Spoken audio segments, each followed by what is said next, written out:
Welcome to another edition of For the Health of It. I'm your host, Koray and Cake Pad Paget.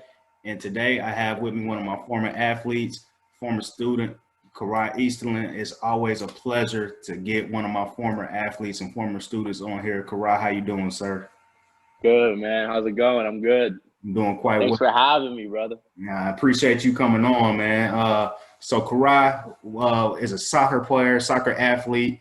He's been playing probably since the age of what, 4, if I had to Yeah, guess. cool. Yeah. Uh, Played in high school, and now went on transition, started playing in college. So I'm gonna let you go ahead, give us a little bit of your introduction, Koray, into soccer and everything else.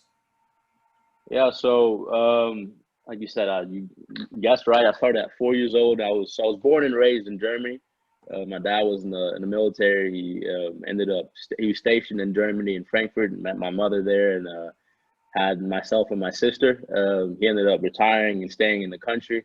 So I was, born and raised in Germany, went to German schools, and I didn't live like on base ever or anything like that because he had retired. So I grew up, it's Germany, as you can probably imagine. That's all we do is play soccer. So that's all I ever knew. And yeah, that's all I did. I played for some bigger clubs in Germany growing up when I was younger. It's not gonna ring a bell, but Aztec Kaiserslautern. They play in the second division of Germany. They were in the first division when I was playing in there, and I played for Rot-Weiß Frankfurt. Not as big as a club, but also a fairly decent club in Germany. And then at the age of 14, I moved to the U.S. where I went to Biloxi High School and where we met. Okay. So All that's right. basically a rundown to high school. Yeah. I definitely remember meeting you. And I don't know if most people know that watch this show. I was a sub my first 4 years in education. So I met you, and it was a good chance, man, because I love like a different set of kids every other day or something like that, man. So Hmm. I met you your ninth grade year and stayed all the way at Biloxi High with you in that group of 2016. See, I graduated, man. Like Yeah. I mentioned before we started recording, y'all are a good group of kids. So you moved to the U.S. Why? Hmm. Why did y'all move to Biloxi? Like out of all the places, Um, is your dad from that area? yeah, good question. So my dad had already he moved back to the States when I was around 11 years old, Okay. 11 or 12. So I've been yeah. So then I came to a point where I was 13, and my dad was trying to get me to come move over, and it made sense. I don't know how I made that decision at 13. For the given reasons, because I was a big mama's boy growing up, and leaving my mom was, I mean, not living with her, that I couldn't have even imagined that. But he gave me some reason of being able to go to college and further my education, but also being able to play soccer, and the educational thing wasn't too stuck into my head when I was growing up in Germany. I was one of those many kids that just think they're gonna go pro one day, Hmm. and they're gonna be rich and successful that way. But he convinced me, and he got me to move to the States, and I moved when I was 14, and he happened to be in Biloxi, Mississippi, because the Air Force Base was there. Gotcha. His family's from Mobile, Alabama, so it's Gotcha. about 40 minute drive. He wanted to be close to family, his mother and his brothers and sister, but still be able to get the VA hospital and all that sort of stuff, because he went to war and has dealt with some things like PTSD. So he went to go get treatment there. So it was a perfect spot to be in. So I just went wherever he was. So that's Right. that's how that happened. Okay, that makes sense. I think I knew he was from Mobile, and I figured, man, Hmm. a lot of folks that retire, man, or come to Keesler, they end up retiring in that Biloxi Gulfport, somewhere along that Gulf Coast area. Uh, It's not a bad area to it's retire, is it? not at all, man. The beaches could be a little bit nicer, but it's not a bad area at It's all. not bad, yeah. Uh, so let's talk about you playing in high school. So you get down to Biloxi. I'm pretty sure. Did you already know Coach Mosby going into it, or what happened? You just No, I tried out, or didn't know anyone or anything. So obviously my dad has been, my dad. No one else does, but my dad likes to, he likes to run his mouth. So he's been, talking to everyone, telling them that they have a superstar coming. He was speaking. Yeah, I'm sure he was talking me up and whatnot. And so he's been talking to like, I don't know if he talked to Mosley, which was, like I said, Coach Mosley was our high school coach. but he's been talking to. I'm sure he has. I'm really not sure, but he was talking to like the select coach, which was Coach Bruni, which was like a select is like the you can play high school and then you play select. It's like a Right. travel ball. Yeah, it's like the AAU of soccer. Right, basically. So he got that all set up. That was all set up, but I think he didn't get too much into the high school because he knew that I was just going to go into high school and that's going to work itself out.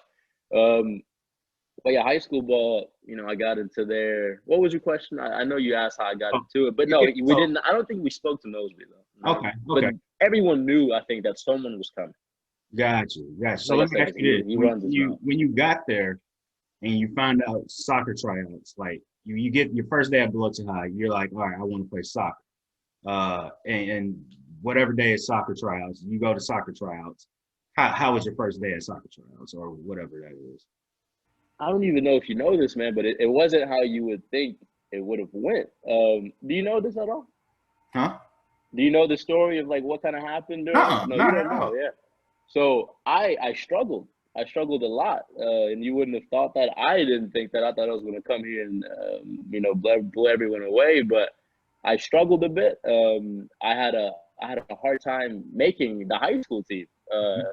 Not necessarily the high school team, the varsity team. I was going to Right. make the team, but the varsity team was tough to get in. And the only reason why I got into the team was because of a goalie. Jared Quaid? I don't know if you know. Yeah, I remember Jared. Yeah, so Jared was obviously older guy at the time. I think he was a junior or senior. And he spoke to Coach Mosby and was like, look, you have to get this guy on the team because I don't think Mosby was the biggest fan of me at the time. And I love Coach Mosby. We went through ups and downs through high school, but and I would do anything for him at this point. We've built a great relationship. But I think at the time, I might be wrong, and I hope he watches this so he can maybe You get can back. almost shoot it to him. Yeah, shoot it to him. But I don't know, but it seemed like he wasn't the biggest fan of me at the time. I wasn't the player that I guess they assumed that they were getting. Right. But I'll tell you what the difference was the game is very different in the U.S. than it is in Germany. There, it's more technical and like brain wise, So like, I was way ahead of players by ages of just knowing the game and knowing the flow of the game and reading the game, and my technical ability. But I didn't have too much of the physical aspect, which is super important in the U.S. in soccer because obviously we have sports like football and basketball where athleticism. Americans are very athletic. Right. So I didn't have those attributes. I was smaller. I was a little chubby, not too chubby, but I was a little chunkier and I wasn't fast at all. So I was a slow guy. So given of what, the reality, like what they thought they were going to get, I was just the opposite because I'm sure they have never seen a soccer player from Germany or like, I'm sure they watched it on TV, but it's different when you expecting someone and then not getting what you kind of thought you would be getting. So I went through a rough time my freshman year, not playing much. I played a couple games of varsity. I started in the JV ranks, but obviously I thought I deserved to play varsity. But that's how my first freshman year went and the tryouts. I thought I did well, but it went not as planned. I'll say that, but I made it. Okay. All right. Cool. So that was your freshman year. Let's skip ahead to your junior year. In fact, let's go ahead and skip until the end of your junior year. So it's the summer of 2015.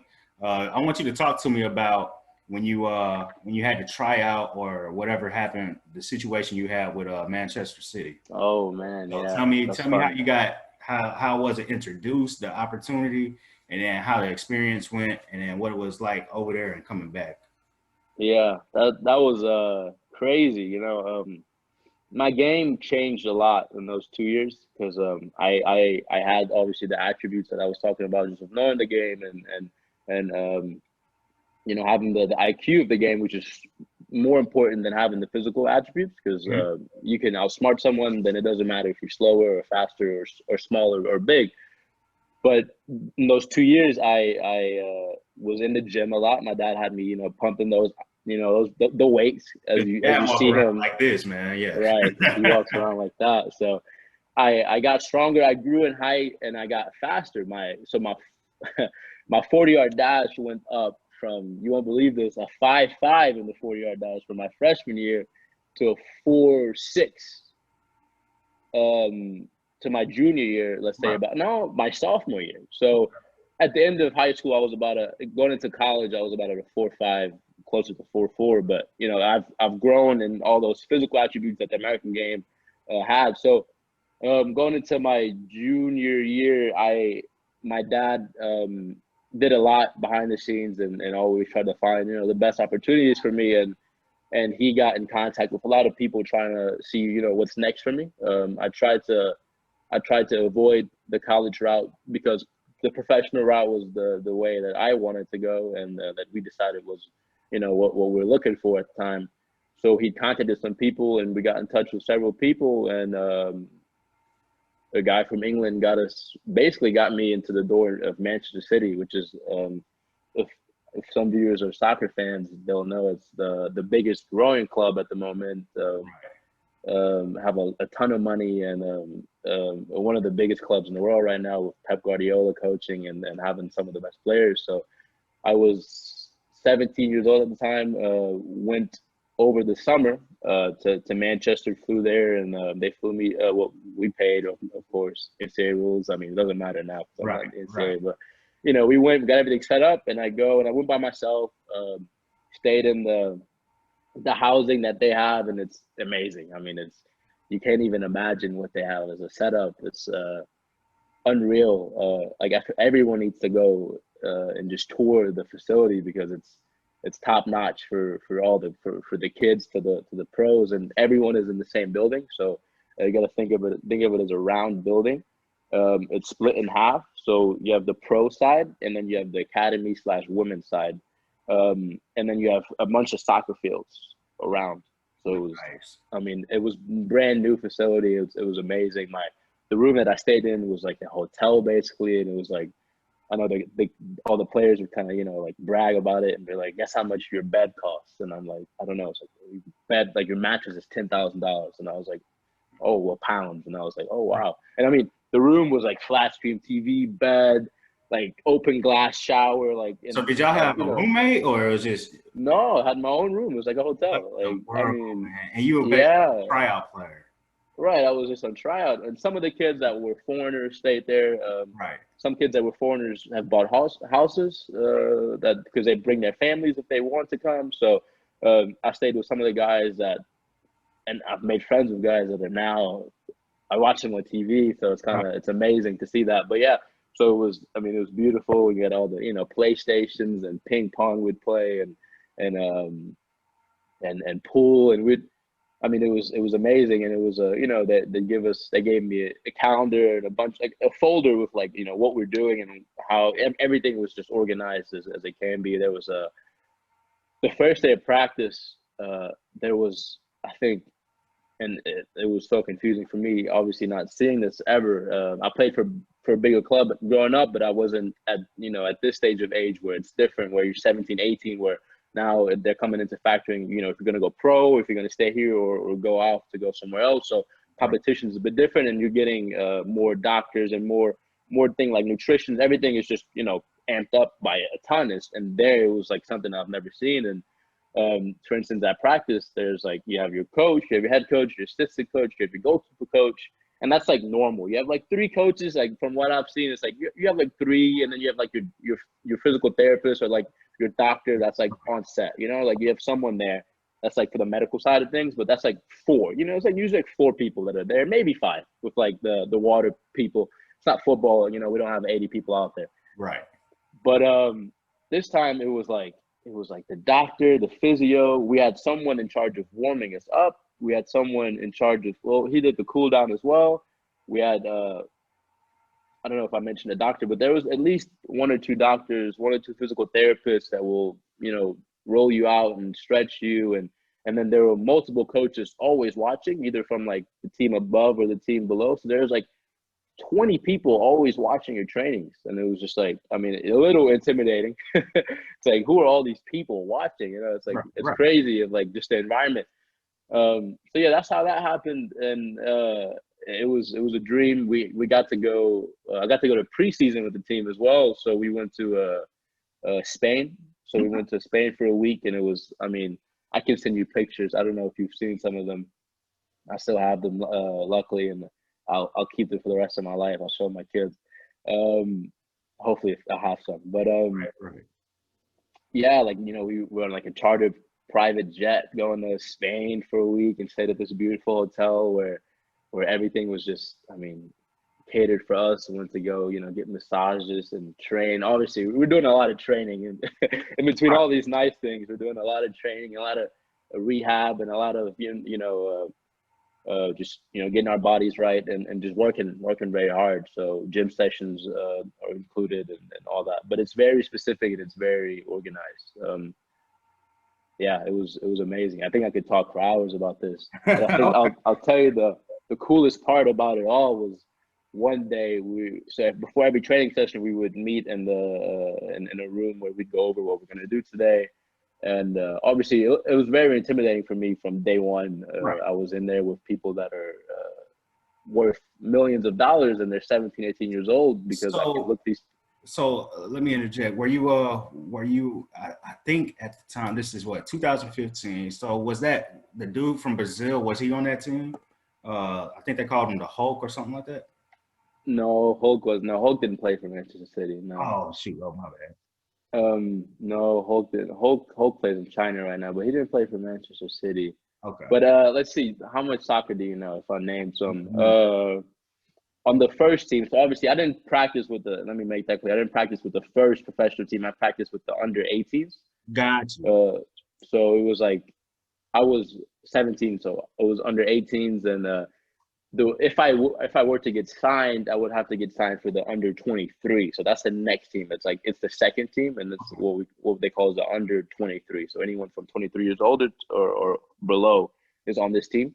And at that point, you're considered a pro. So they have to sign you at a professional contract. So at the age of 18 in Europe, you either get offered your professional contract or they send you off, which means they cut you. So Right. Right. it's either that. So at that point, for me to get signed, I would have to get signed by the team that was above me, which was the U23s, which was at the time coached by a legend in the soccer world named Patrick Vieira, who's a French international who played for Arsenal and who was, I mean, like one of the best French players of all time. Played with people like Thierry Henry and I mean many others, but he was the coach who I had to impress and that I've got to meet, which was amazing.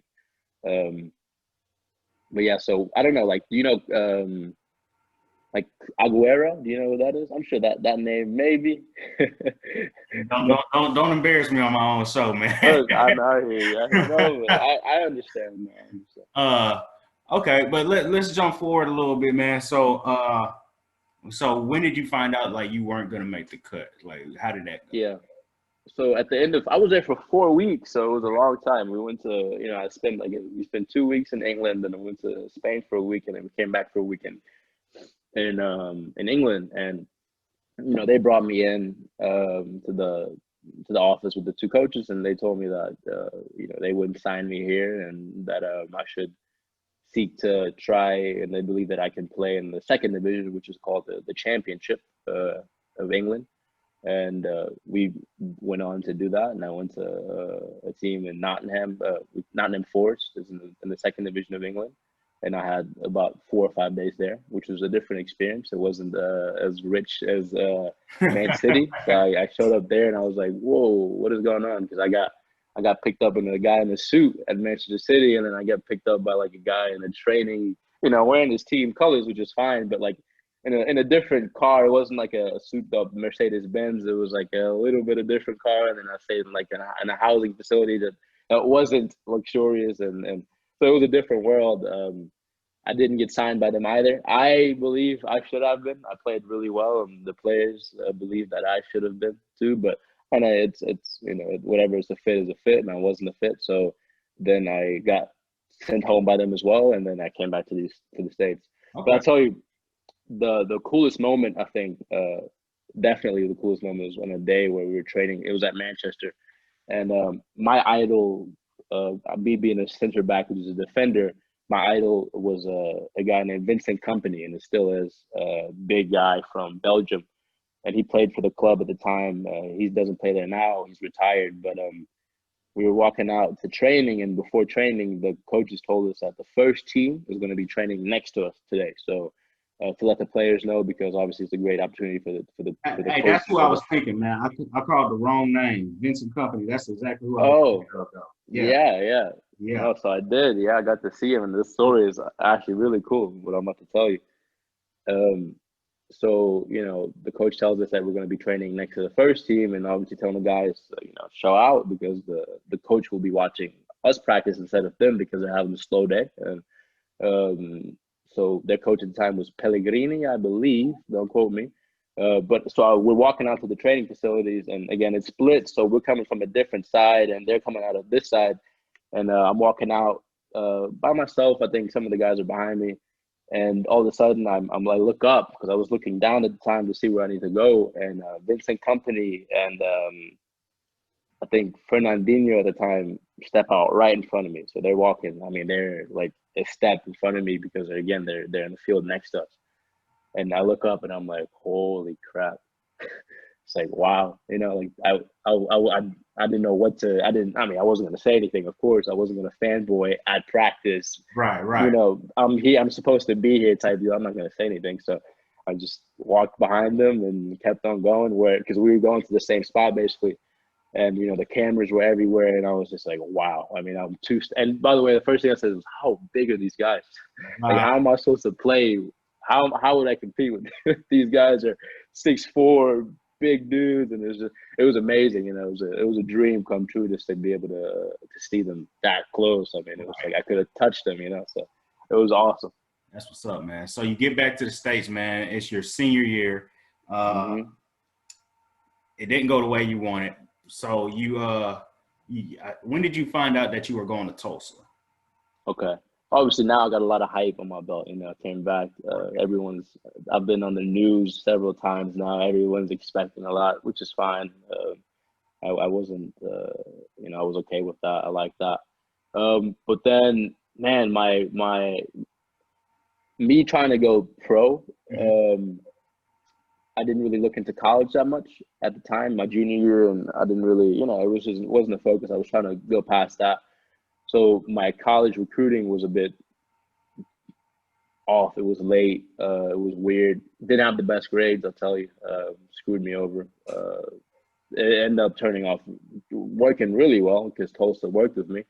But Tulsa got in contact with me early on my senior year. They saw me I was at a select tournament with my team, and we are at regionals. We won states. Now we're at regionals, and so in soccer, you have select, which is like AAU, Mhm. but I don't know if there's like different stages of AAU where you have like, the elite kids, like Right, is there a right. different stage? I think so. I think like high. I think they have like a baseline AAU where like any Joe Schmo can get in, and then they have Right.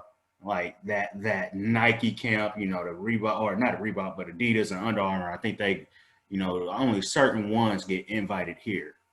Right. So we have that as well, which is like with what we call as academies that they have in America. And usually the academies are filtered through the systems of like the pro MLS clubs like FC Dallas or Mm-hmm. Chicago Fire. Mm-hmm. But we didn't have any of that near us. The closest was Right. in Georgia.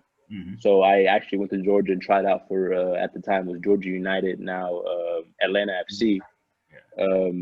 and they were going to take me, and they took me, but my dad didn't want to make the move. So I was playing in not at the basic side of AAU. Basically, I was playing in like the level above that, but underneath the elite level. Right. So I Right. wasn't getting the exposure. Like the college coaches didn't come to Yeah. my events as Right. much as the other kids got. So a lot of the guys that I played college ball with all played like the highest level, and they played for like the big teams, like New York, Red Bulls in New York, or they played for like LA Galaxy. We didn't have any LA Galaxy guys, but just for example.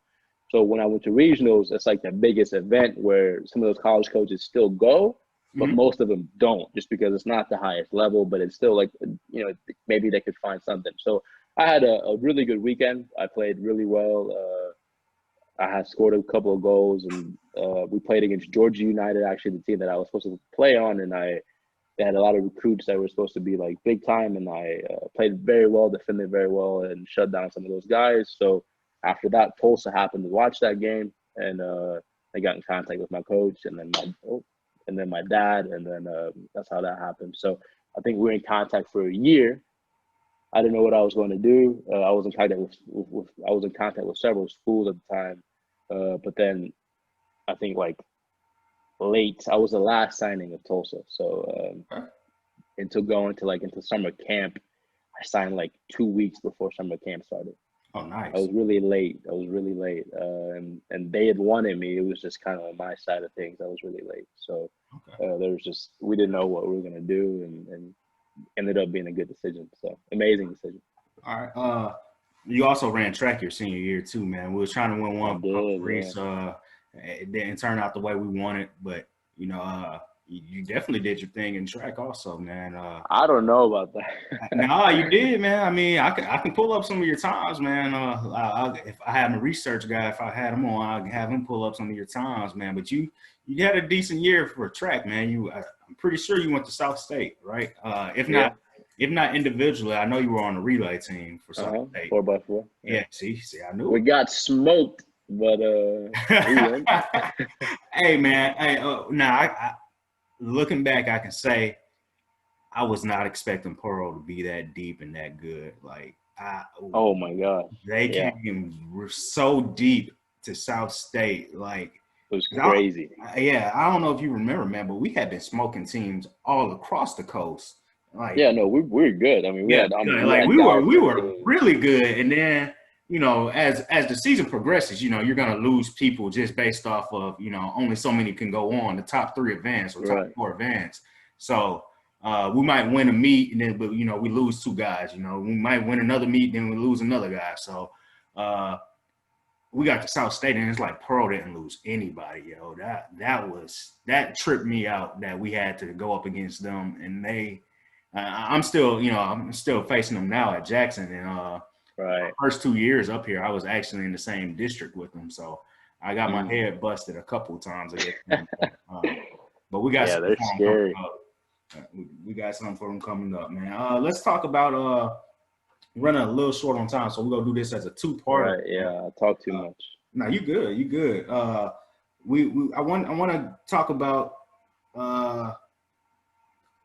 college soccer here in America, or like the process here in America versus the process overseas. So go into that, because you went to Tulsa, right? And Tulsa is at the time they were in the Conference USA or AC. What were they? No, they just switched from Conference USA to American Athletic. The year before I came, so they had played a year in the American Athletic. Gotcha. So the SEC, which is, we're here in the SEC country, and then we're also in the Conference USA country. It's not a Power 5, but right. Basically what I'm saying is the SEC doesn't have men's soccer. So how was that going to Tulsa versus, you went to school with some guys that ended up going to, or you played against some guys that in football went to Alabama or went to Southern Miss or something like that. So how was it going to a smaller school?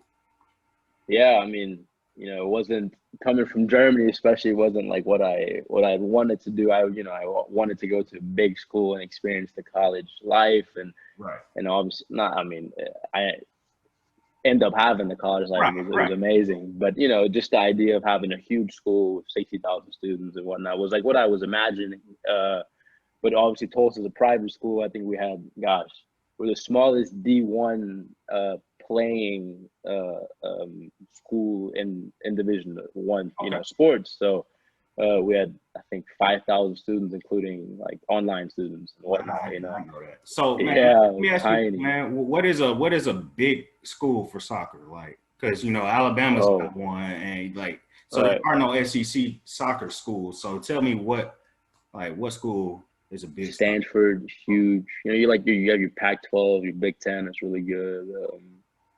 I'm sure that I'm missing. ACC, yeah. Like Florida State and all that?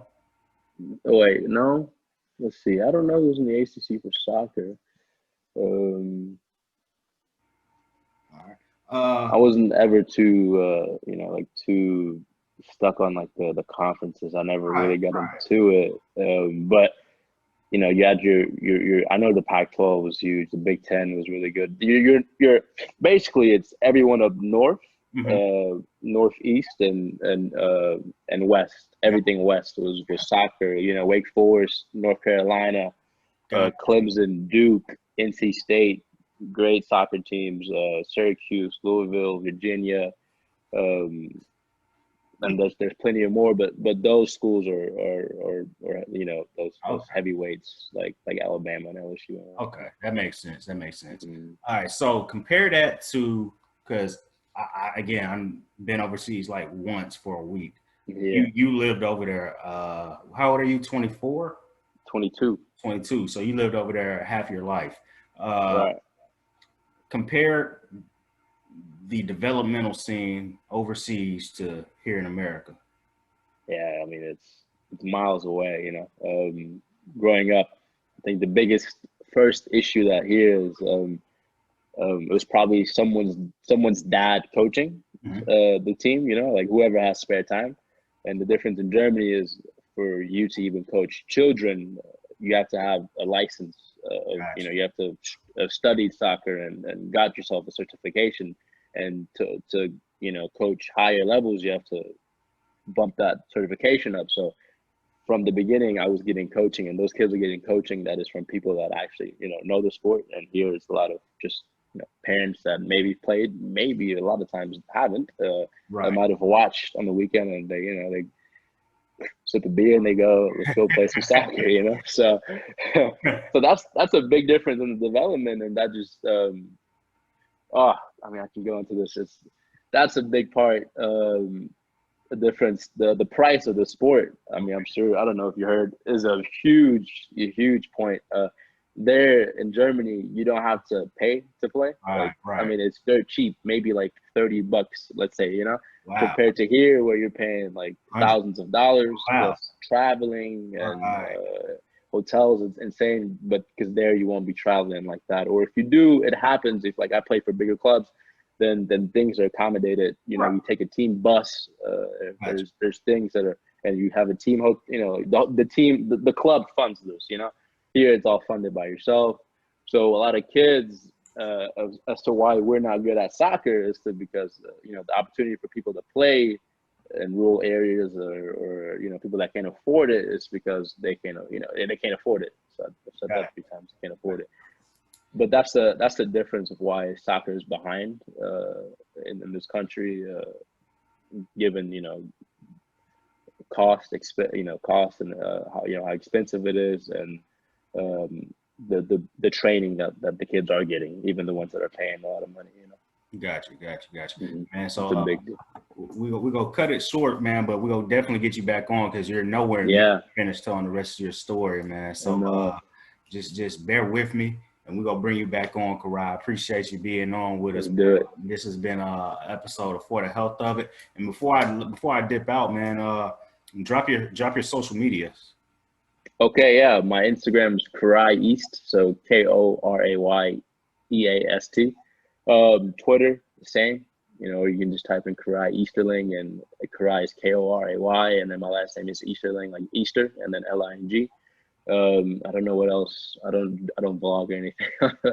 Instagram or Twitter is basically what I'm on mostly. But yeah, let's make this a part one, and let's get a part two cooking up somewhere. Definitely, man. Appreciate you I'm being on, excited. Koray. Yeah, thank you for having me, man. I love I love what you're doing, and I saw this and I had to get on. And I'm gonna get my uncle on here one time too. For He's sure. kind of hard to reach, but I'll get him on here. For sure. For sure.